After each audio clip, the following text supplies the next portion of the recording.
Good morning, everyone. Myself Shweta, Senior Nursing Tutor from RPIMS बस्तारा करनाल। आज की YouTube video का टॉपिक है IV complication, which is the part 4 of the IV complications. Till this YouTube video, I have discussed extravasation, hematoma, infections, infiltrations, and many more. Now I will discuss IV complication, which is phlebitis. Always remember, phlebitis stands for inflammation of the veins. किसके लिए stand करता है आपका phlebitis? It is the inflammation. itis लगा दिया and phleb word is used for your veins. तो phlebitis stands for inflammation of the veins. Phlebitis is the inflammation of the vein which can be mechanically due to catheter movement or chemically due to irritating solutions के वजह से क्या होता है, और bacterial भी हो सकता है. तो फ्लेबाइटिस के क्या हुए, 3 कॉजेस हुए. मैकेनिकली किस में आएगा, अगर कैथेटर्स की मूवमेंट की वजह से वेन में इन्फ्लामेशन हो गए. सेकेंड है आपका क्लेबिकल, जो कि किसी भी इरिटेटिंग सॉल्यूशन के वजह से हो सकता है आपकी वेन्स में inflammation. And last one is your bacterial infection through the IV cannulas or catheter. Now say sign and symptoms. Symptoms is pain and tenderness along the vein. Patient को क्या होगा, उस एरिया में जहाँ पे वेन इन्फ्लेमेशन हुआ है, pen होगा एंड टेंडरनेस होगा. उसके साथ साथ रेडनेस होगी एंड वार्मथ होगी over the area because of the inflammation. Next one is swelling and a palpable cord like structure. Swelling होगी उस एरिया की और आप पैल्पेट करोगे तो आपको एक कॉर्ड लाइक स्ट्रक्चर फील होगा.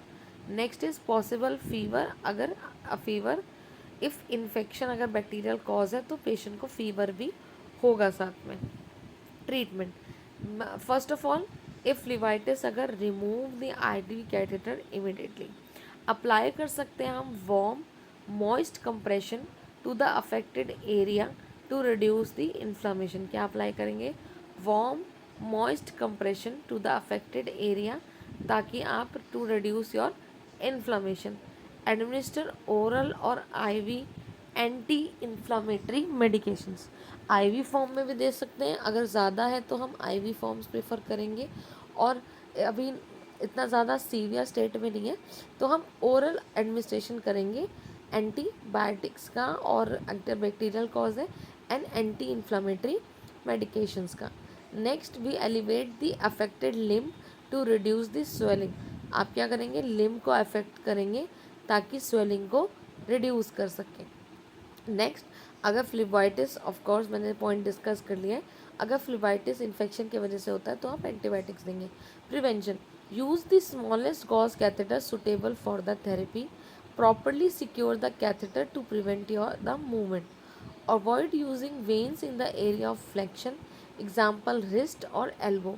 Dilute medications and infuse as per protocols to reduce the irritation. Regularly assess IV site for early sign and symptoms. Now, general preventions and monitoring tips. Aseptic techniques. Always use aseptic techniques during IV insertion and maintenance to reduce infection risk. Proper equipment. Use the appropriate size and type of catheter for the patient vein and the prescribed therapy. Regular monitoring. Inspect the IV site regularly for signs of complication. Educate patient on what to look for and when to report issue. Securement devices. Use appropriate securement devices to prevent catheter movement and dislodgement. Fluid and medication selection. Be cautious with the choice of fluid and medication, especially those that are irritant or vesicant.